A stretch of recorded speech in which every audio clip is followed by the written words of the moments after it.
Welcome to K-Wave 6 Radio, your show for all things positive, with your host, Kirk Spencer.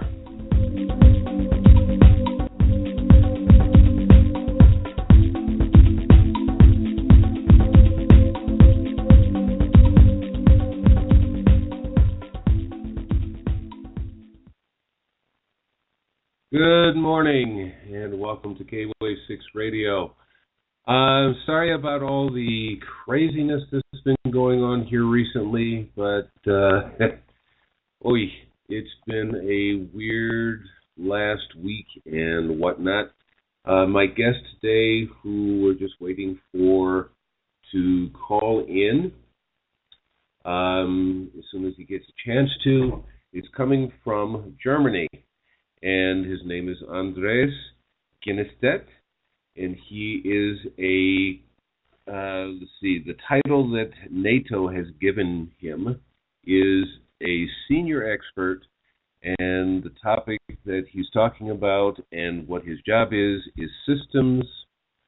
It is systems theory of violence. Before we get into this, and while we're waiting for Andreas to give us the call, I was talking to him a little while ago on Skype, but on this show we have to wait for him to call in.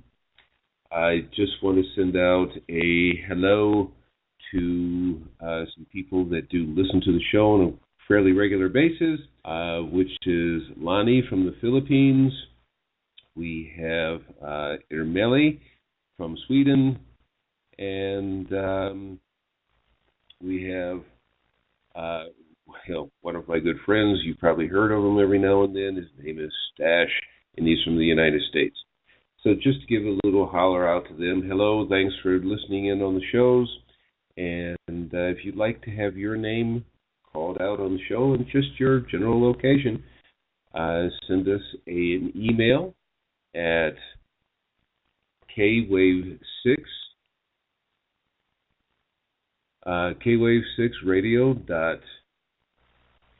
I'm thinking of two different things. K-Wave 6 Radio, info at kwave6radio.tk. That's where you can send in your information just to say hello and whatever else is going on.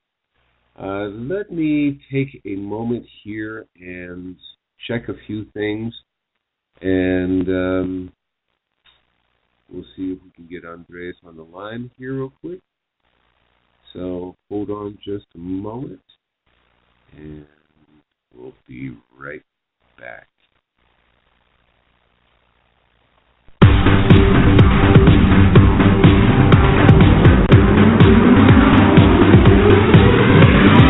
freedomtalkradio.co.uk. This is the most diverse, most amazing, one of the funniest radio stations you could ever listen to on the internet. I've heard so much stuff from the ups, the downs, the lefts, the rights, the politics, the non-politics, the schmolitics, whatever you want to call them. It's great.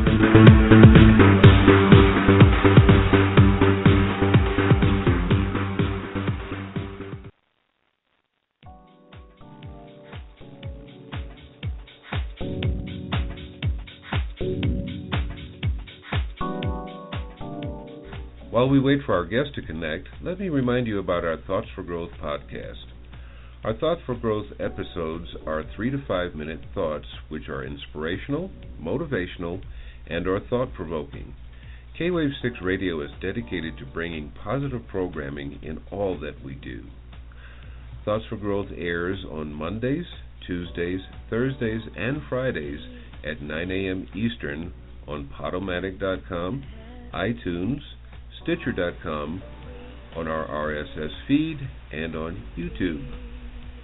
Be sure to follow our blog. Follow us on Twitter and Facebook. All of our links to follow and our media players can be found at www.kwave6radio.tk. That's Kwave6 with the number 6, radio.tk, or, if you prefer, www.kwave6radio.wordpress.com.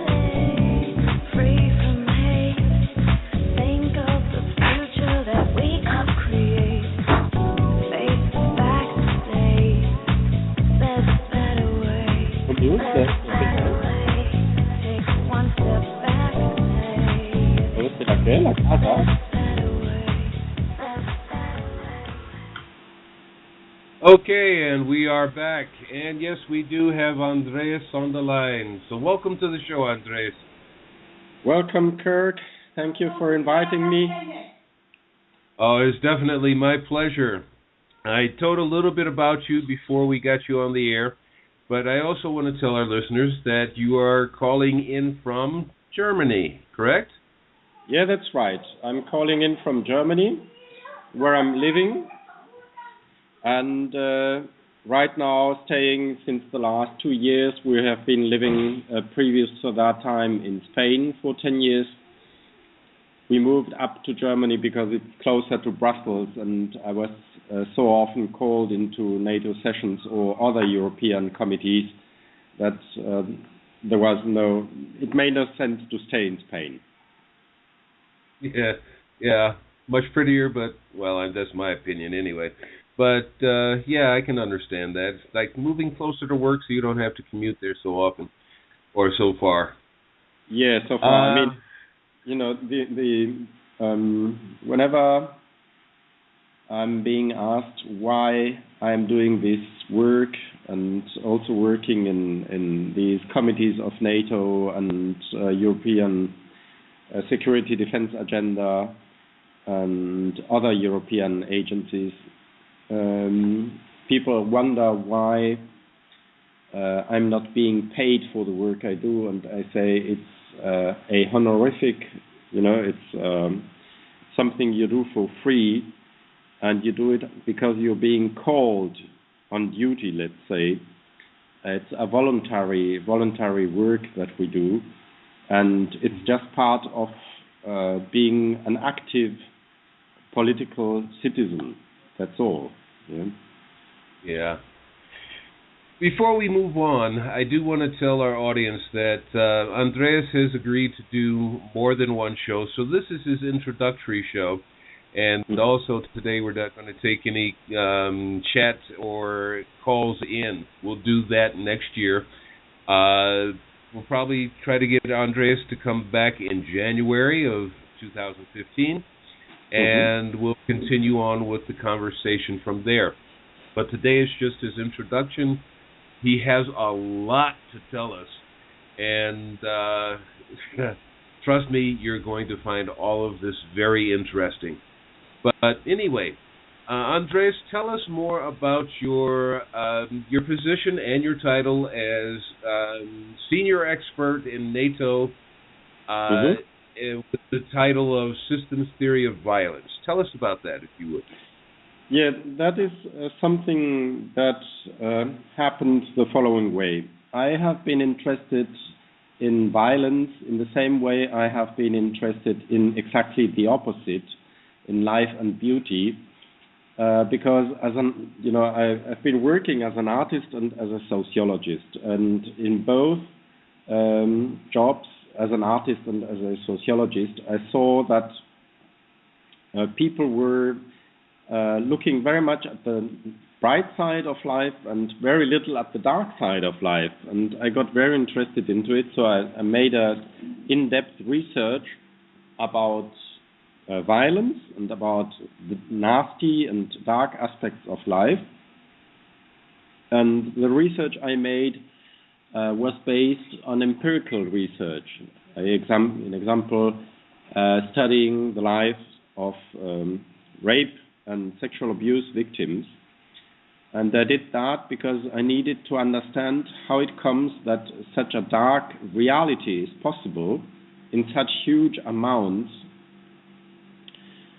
in considering that it is widespread all over the planet, that it's the most common form of violence of all times, and that is so massive, and it has massive consequences in real life. So if you read, for example, medical books about rape and its consequences, which were written in the 90s, in these books you can read that sexual violence in form of rape and sexual abuse is as bad or as dangerous as torture or as concentration camp internment. And I was wondering how comes that such a deep violence that is so dangerous can be so widespread? What is the cause of it? So when I started making this research, I came out with very good conclusions, and I just wrote them down and then had few conferences at university.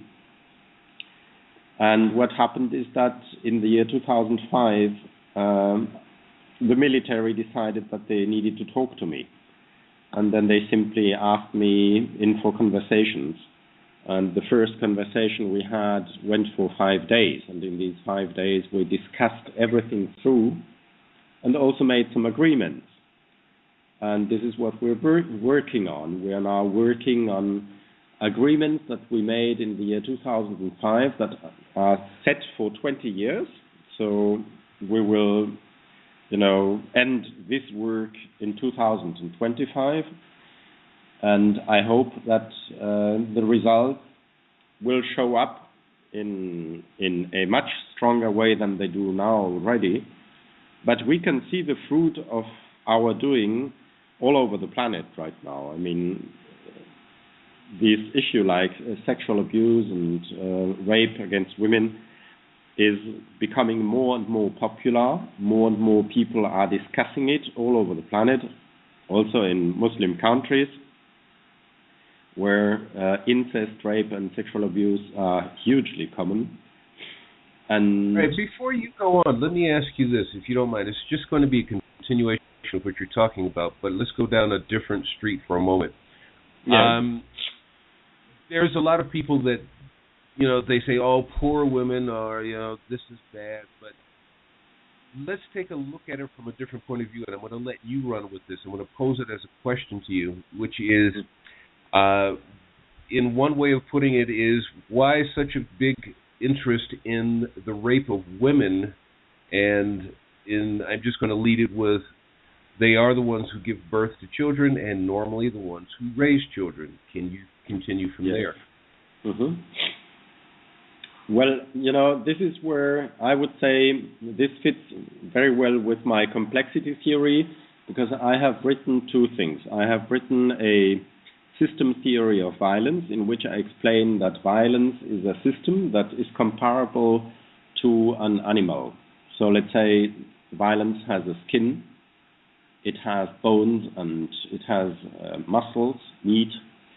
It has organs like a lung, and it has a heart, and it has blood in it.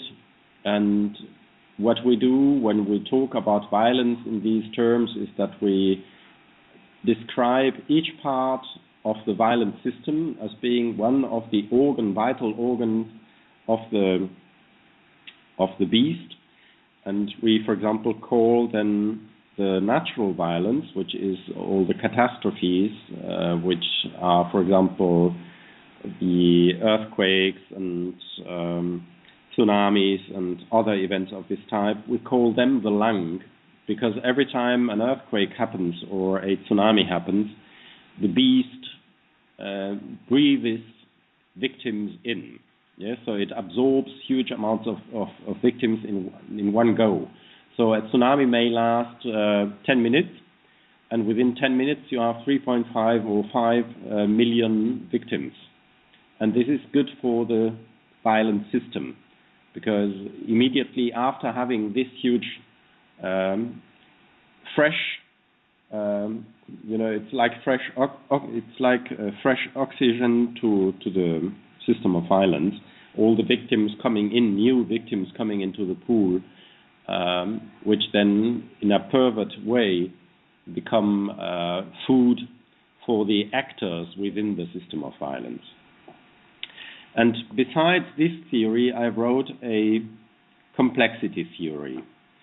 And what you discuss, or what you're asking regarding women and their capacity of breeding and caring of children, that's exactly it. If you hurt women, what happens is that you reduce human capacity to grow. And we call this to grow in terms of complexity. Why? Because these women, which are hurt, are less likely to have, more children, except in countries like the Islamic countries where, rape and sexual abuse is so common that nearly every woman has endured it, and it's nearly impossible to find a woman that has, not undergone this kind of violence. Unhappily, unfortunately, I mean, the numbers vary a lot. You have statistics which talk of 60 to 90% for some countries. So rape statistics, and then you have statistics which say that some of the countries have 90% of rape. And wow. Yeah, and in those countries, for example, the ability to then have the women still having children and breeding and caring for the children is biased with another complex issue, which is the system of violence on its active part, because, I mean, they produce a lot of males who then get used by whichever aggressive and violent group, like the Taliban or whatever. So it makes sense to have many children too there, because they are going to be killed anyway. And so, but let's say that attacking women generally means that the human capacity of enlarging itself gets slowed down. And if humans were able to reduce their own demography intentionally, if they were able to just control demography adequately, this would not be the problem it is now. But we are on the entire planet, we have a picture. If we look at the world map and we look at all countries, we can see that the countries in which birth control is possible also have a higher education and a much smaller and lesser influence of violence in everyday life. Andrés, I'm going to ask you to pause there for a moment. We're going to take a quick commercial break. Stay with us. We'll be right back in 1 minute. Okay.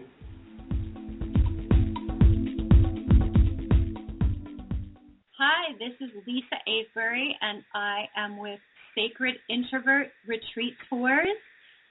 We're heading off to Glastonbury this May, and we hope you'll join us. So check it out, sacredintrovert.com. And I'm at K-Wave 6 Radio, and I'm feeling super honored and blessed to be here. Have a beautiful day. Are you ready to put an end to thinking about how you wish it were and take action? Take this step to find out more by going to coachingbyria.com, and you can receive your free consultation session with Coach Ria. Coach Ria is a certified professional life coach with a passion to help make the difference in the world.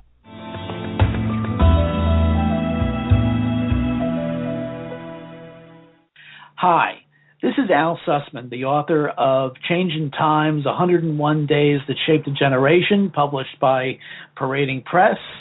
And you're listening to the always interesting Kirk Spencer on K-Wave 6 Radio.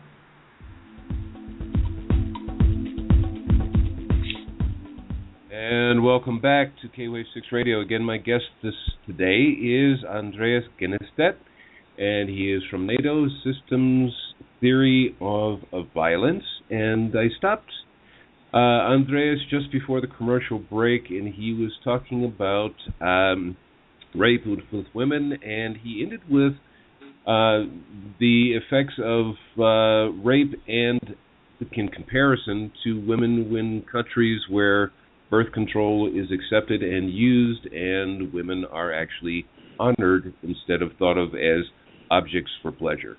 So if you will, Andrés, can you continue from there? Yeah, I think that it's very important that we make a distinction. If women were thought as object of pleasure, they would be treated as such, and they would not endure battering and whatever. I think that they are more treated simply as possessions. Sometimes they are less worth than a dog.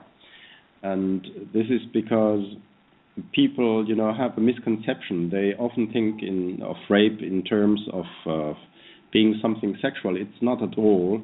It's something that has to do with power and wanting to have the power over the other. Because what is true is that if you induce fear in such a profound way in a person by raping her, you really can dominate her and get her to make exactly what you want anytime.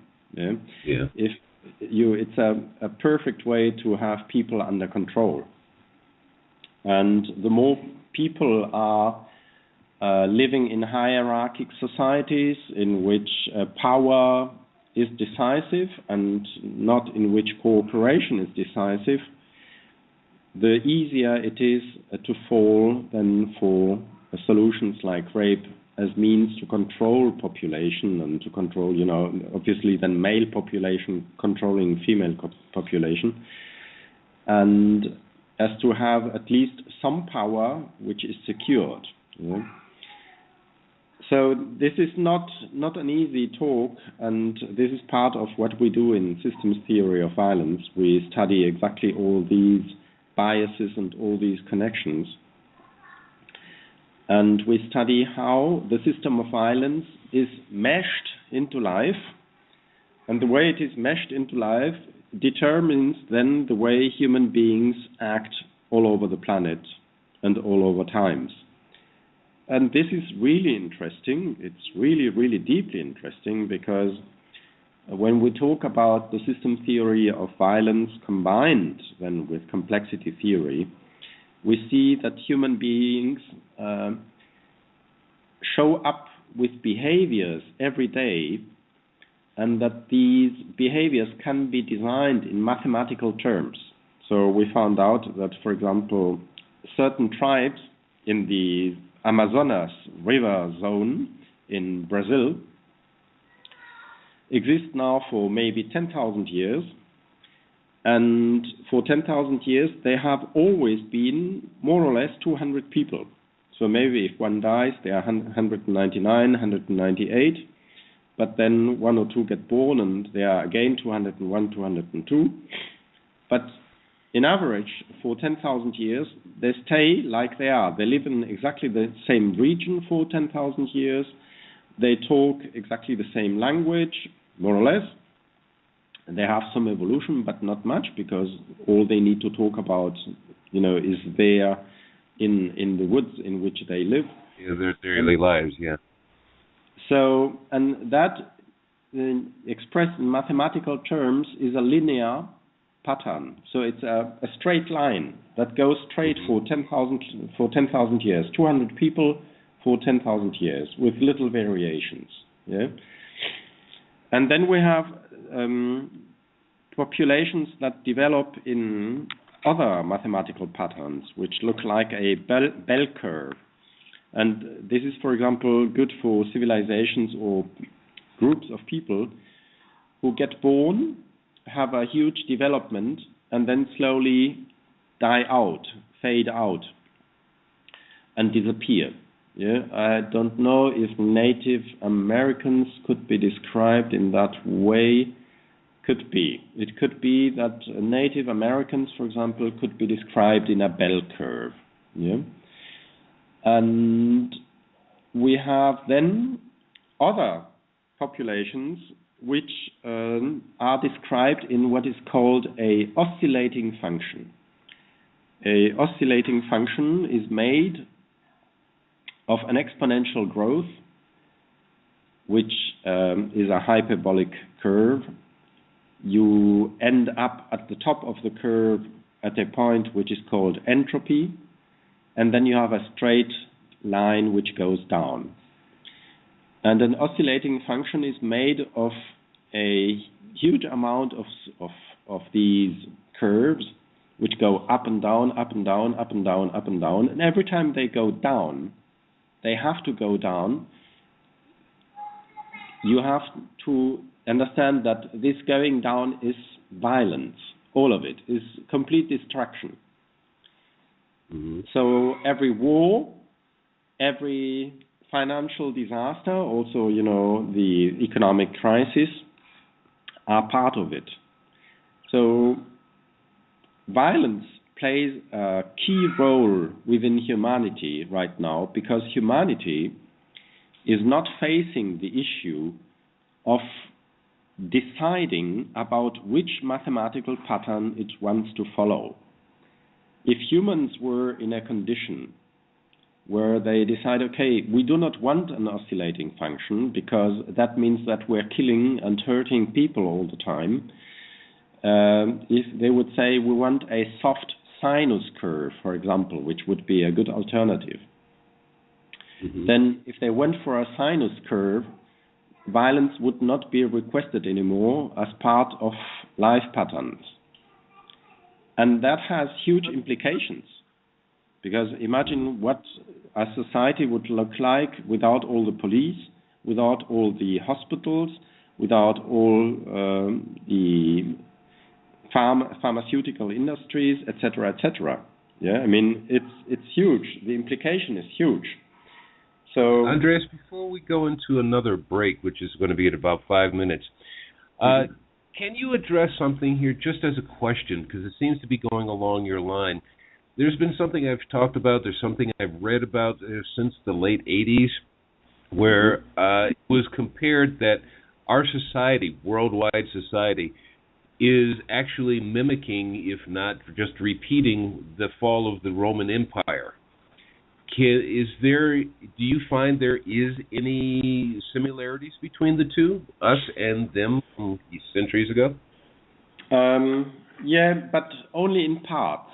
What is very interesting is, for example, that, it's very paradox, talking about it. Obviously, the American army and obviously also the European armies and NATO are members and part of the system of violence. They are one, of the big blocks regulating human existence on the planet, the same way that the Taliban and other fictitious and less fictitious enemies are on the other side.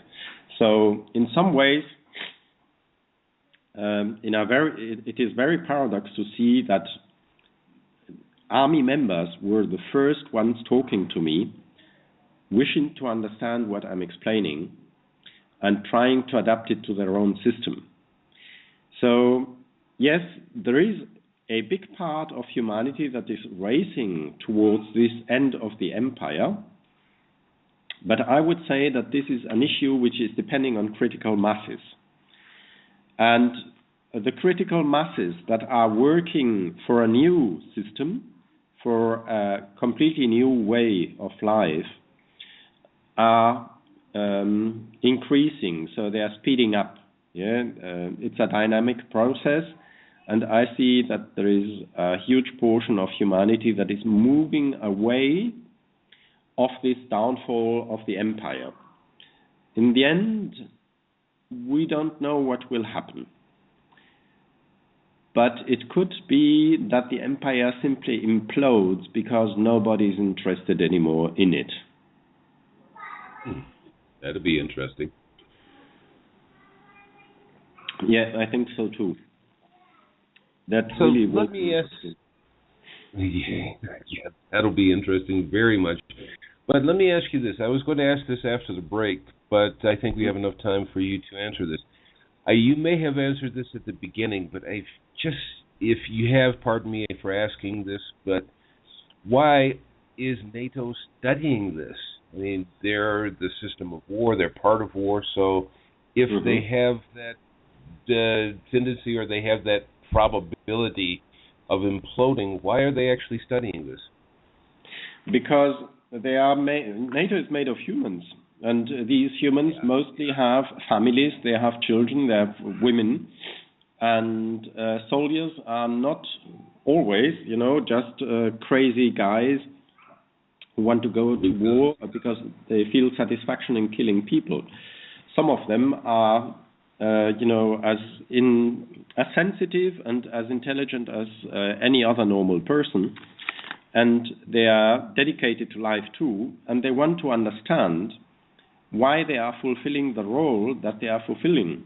I mean, it's very sad if you suddenly are being described by somebody like me, you know, I'm describing them as just one dot on a curve and saying, look, listen, this is you on the curve. Do you see it? What you've done is right now pushing the line down. You see, you've just added one more dot. And your buddy here, your other soldier, which is working with you, has done exactly the same. And I mean, it's a sad issue to see that somebody is able to understand what you're doing and not being able to understand it yourself. I think that it's very reasonable for soldiers to wish to understand what is the system of violence, which is what is driving them. Yeah, because there is no reason to wage a war against humans, against other societies, which is a crazy thing to do, if the real enemy is not them. Yeah, what we found out is that the real enemy is not the Taliban, is not, for the Arabs then Israel or ISIS. It's not that. The real enemy is the system of violence. And how long do you want to spend time in your life fighting the wrong thing instead of, doing your work properly and fighting the right thing? So, really eliminating the source of trouble. Indeed. With that, we're going to take our second break, so stay tuned. We'll be back in 2 minutes with Andrés Ginestet.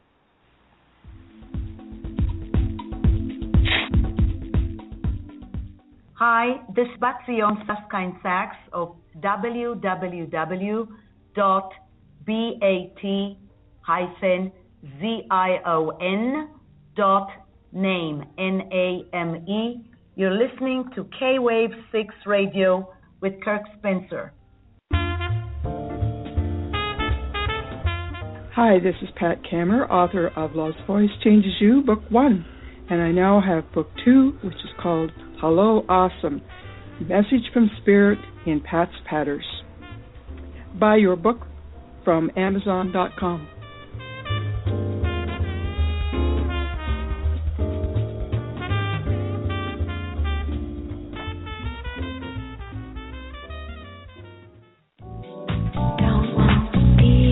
Do you get writer's block or tongue-tied when you try to write or talk? Need a wordsmith for a script, article, or research paper? Let K-Wave 6 Productions help you with all of your audio, visual, editing, and language translation needs for your business or hobby. Does the thought of creating a website give you chills? We also have webmasters to help you with all your website needs. Remember K-Wave 6 Productions. www.kwave6productions.tk or email us at info.kwave6productions.tk. Hi, this is Duke Mayo Rockefeller. Please check out my humanitarian organization, www.livechildlive.org. You are listening to K-Wave 6 Radio with our esteemed radio host, Kirk Spencer.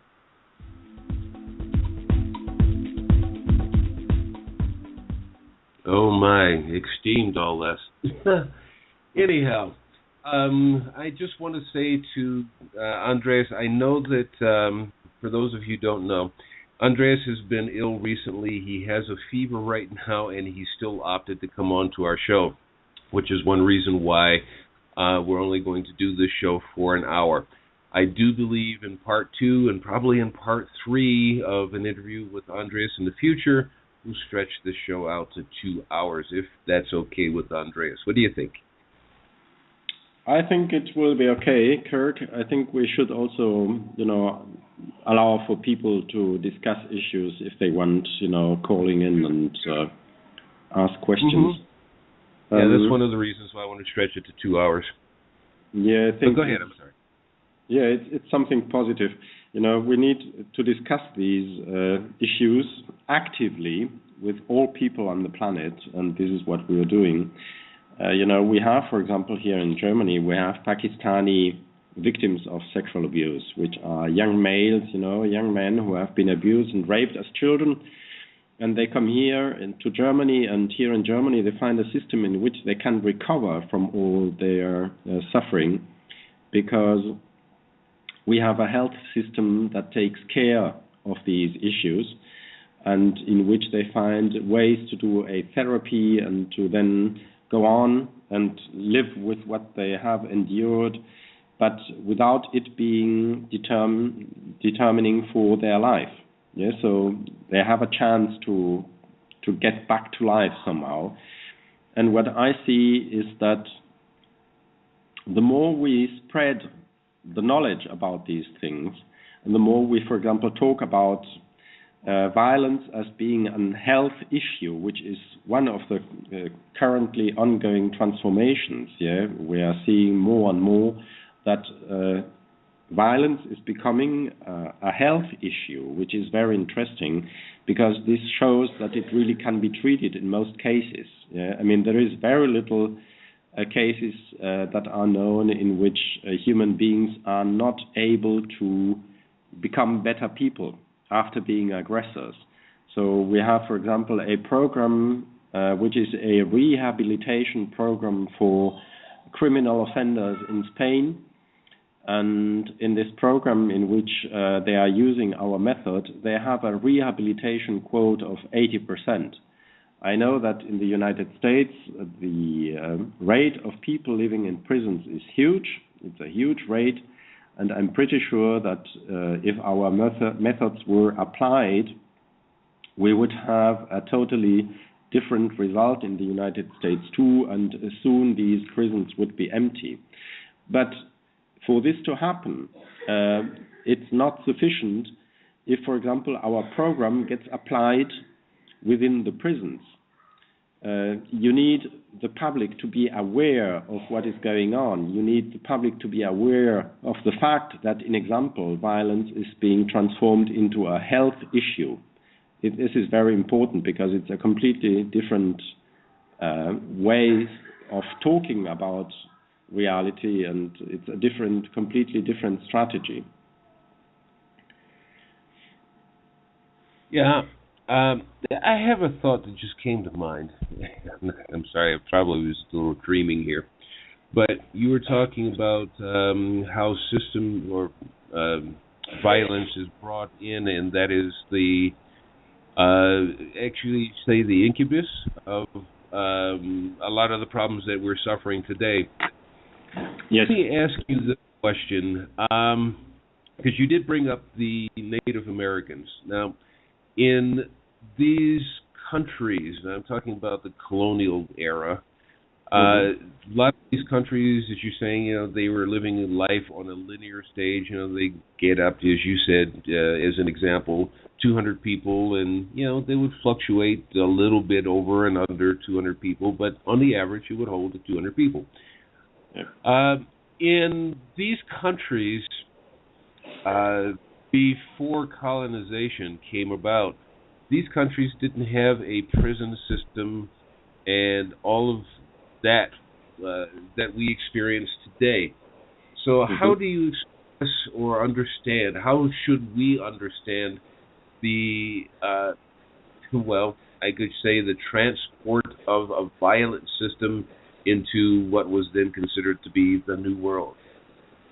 Well, this is a very, very interesting question, Kirk. This really becomes now an interesting discussion at this point, because the introduction of the system of violence came with the colonizers, so the white population, mainly white male population, so the conquerors.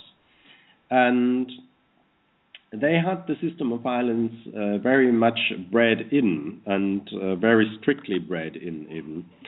And they didn't have this kind of need, like you said, prisons. They didn't have social inequality, for example, like we have.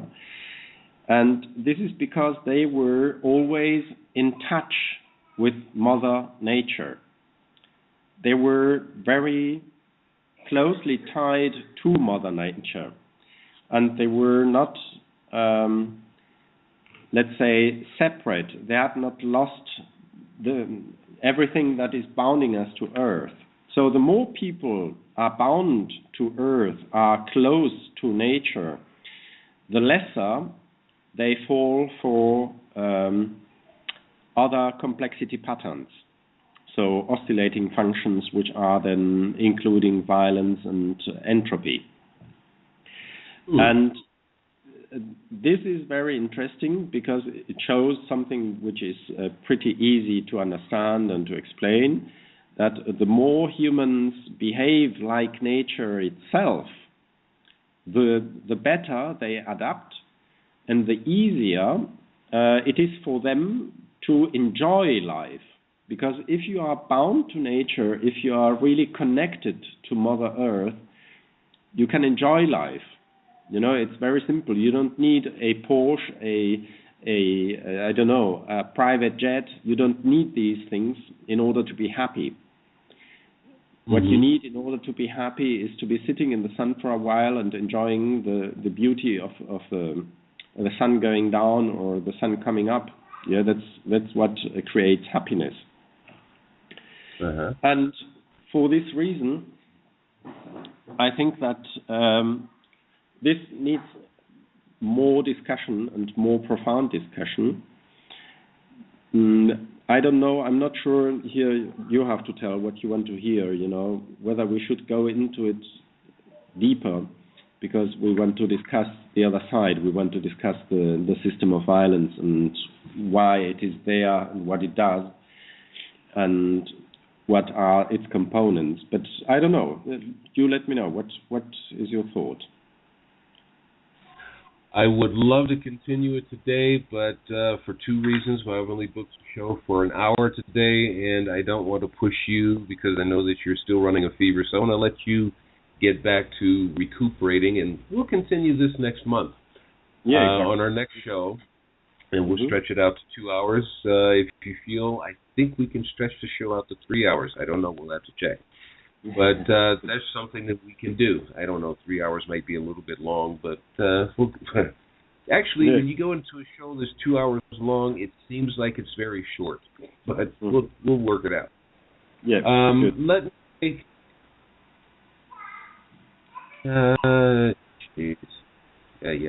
Sorry, my computer is reminding me of something I'm already doing.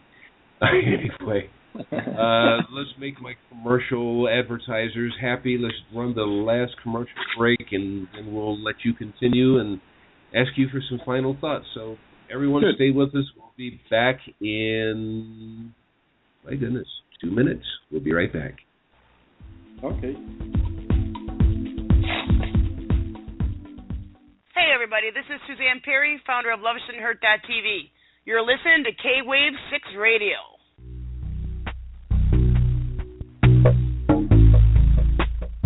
Hi, this is Amy Young of JSJ4. We are providers of junior iPhone, iPad, iPod, also Samsung, Sony, Nokia parts and accessories at very good quality and low prices. We sell to individuals and companies, have 3 to 5 days delivery time by DHL or UPS. We do delivery in 24 hours after payment confirmed. For more information, see our website www.jsjphone.com www.jsjphone.com. Contact me, Amy Young, mailbox emy@jsjphone.com or by phone 0086 13418696395, by Skype emy.yang2012.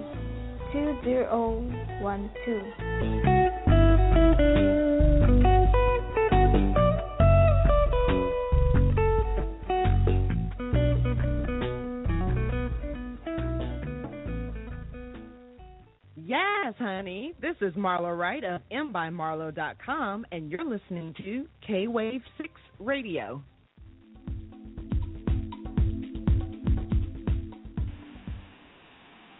Hello and welcome back to K-Wave 6 Radio. I'm not going to go through any long introduction. We're back with Andrés Ginestet, senior expert at NATO on systems theory of violence.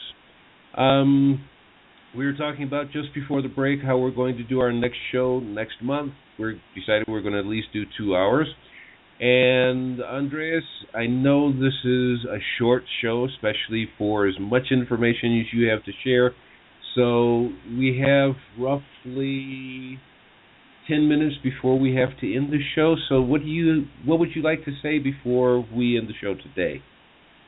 Well, what I would like to say is that if you have a problem, the best way to solve the problem is that you know the problem. And we have a huge problem with violence. In fact,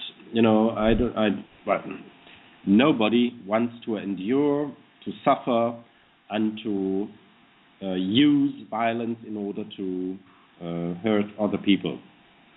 So nobody wants to endure and to suffer violence, and nobody wants to hurt other people. And still it happens. And it happens in huge quantities and all over the place. There is large differences in quality and quantity.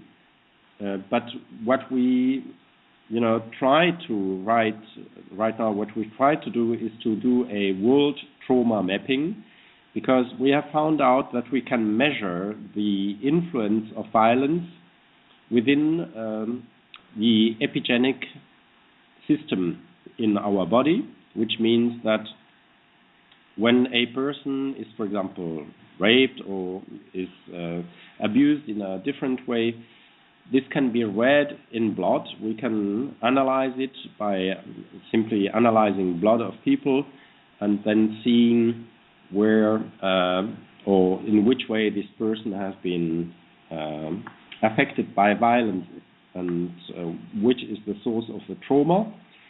And if we can do this, and we can then have some kind of a precise description all over the planet of where trauma exists, in which quantity and which quality, then we are much better able to face it. And as I said before, as I said previously, the most important thing to me is really that people understand that we do not have single enemies. It's not single people. If a person comes up to you and is a criminal and hurts you, it's not that person coming up to you and hurting you, it's the system of violence that is coming up to you. So, and the system of violence is universal.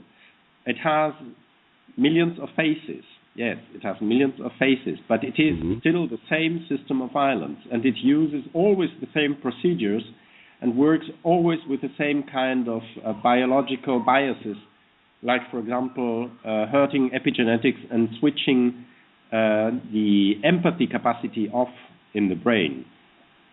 So what we want is that people understand that we have defined the enemy of humanity as the system of violence, and that we are waging one last war, in fact, which is war of humanity against the system of violence. It's a major task. It's not going to be easy, and it's something that may last 10, 20, 30 years, but it will not last longer either, because we have learned that we can use the system of violence uses epigenetics, for example, to enable people to hurt other people. So if you have a woman that is raped, and this woman then has children, she passes on to her children damaged epigenetics, which means that the children of raped women are 10 times more likely to be raped themselves or to become a rapist. And if they are 10 times more likely to become a rapist because, for example, their mother has been raped or their grandmother, then we know that the system of violence is using the epigenetic coding on chromosome 5 and is using the switch which is on the segment for empathy on the chromosome 5 and is switching So violence is switching off that segment. And we know how to switch it on. And this is the reason why this may take 10, 20 or 30 years, but not longer. Because we have found out the way. So we know how we have to do it, and it's only now it's only an issue of critical masses. We just need enough people knowing and doing it. Mm-hmm. And this means teaching, talking about it like we do right now, Kirk, on radio. You know, this radio program is important because it enables people to listen and to understand that there is a solution. And this solution is a real solution. Yeah. And as you were saying earlier, because we're going to, in future shows, allow people to call in and talk about it, we can talk about it openly and honestly. Yeah. I think that's actually the biggest secret to it, is just being able to do that. Not being too picky with words and worried about what's the person going to feel like over there. We have to speak about it openly, everything coming out on the table. Yeah, exactly, because everybody on planet Earth has at some point inherited bad epigenetics, because there is hardly a single human being on planet Earth that has not some violence in its biography. Yeah? So even I myself, for example, I'm a third generation European World War II epigenetic inheritor. Yeah? So my grandfather was at war. And my grandfather was at war and was sent, you know, because he refused to fight. He was a Catholic person, and he was not accepting, you know, the rules of war. He was sent as punishment. He was sent to the Russian front, you know, to fight the Russians at some point. And he was then made prisoner and came back in 1951 from Siberia. Oh. And if you look at this, you know, I mean, this is my story, this is my family, it's my grandfather.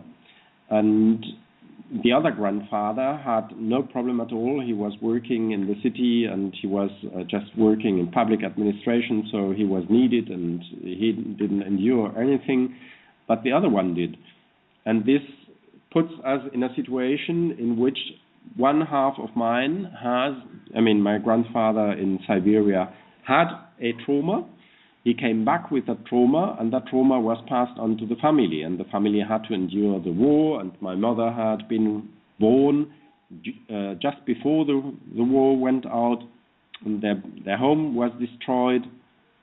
So she also has endured trauma, yeah, and I have inherited the epigenetics, which in some ways affect my entire life and all my behaviors, because it is written into my genes.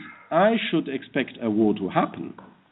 Yeah? Epigenetics are designed in such a way that they prepare the next generation for what may come. And if the first generation goes through a war, the second, the third, the fourth, and the fifth generation need to have that imprinted in their blood and in their genes as to prepare them for a war that may happen. Yeah. Now, even if that war doesn't happen, then it is better. But if the war did happen, I would be prepared to do the same that my grandfather did and fight. Yeah. Otherwise, I wouldn't, because if I'm in a totally peaceful environment, I'm not prepared to fight a war. And there are civilizations which were like that, and they have disappeared because one single encounter with a worrying tribe or let's say invader that then has the intention of fighting, you know, if that invader meets a population that is not ready for fight because it simply doesn't have imprinted in its genes the option and the possibility, then it's taken over pretty easily and pretty fast. It's one visit. Okay, Andreas, this is one of those subjects and one of those times I really hate to cut people off, but we only have about a minute left. Do you have any final words you'd like to throw in to us for the maybe 30 seconds? I know it's a short time. Well, just hope, just hope. What we need is to understand that since we have understood all these problems in a technical way, we're capable of solving them, and what we need is hope. Hope and just the will of doing what is best for us. And I just suggest to people, try to be happy, and let's try to make it together. Indeed. Well, thank you again for being here, Andreas. We'll talk a little bit. Matter of fact, after the show, I'll give you a call back. And thanks, everyone, for being here. Stay tuned with us. We'll let you know when Andreas will be back next month, and we'll give you more information about that soon. In the meantime, thanks for being here, and here's our closing. As we close today's show, I want to thank you, the listener, for being with us today. Also, we ask that you follow our blog, Twitter, and Facebook links, and our Thoughts for Growth episodes, which air on Mondays, Tuesdays, Thursdays, and Fridays at 9 a.m. Eastern. Links to follow us and to our media players can be found at www.kwave6, that's the number 6, radio.tk. Once again, that's www.kwave6radio.tk, or if you prefer, www.kwave6radio.wordpress.com. Also, check out what's happening at Freedom Talk Radio and SETV by visiting their site at www.freedomtalkradio.net. As always, all the best.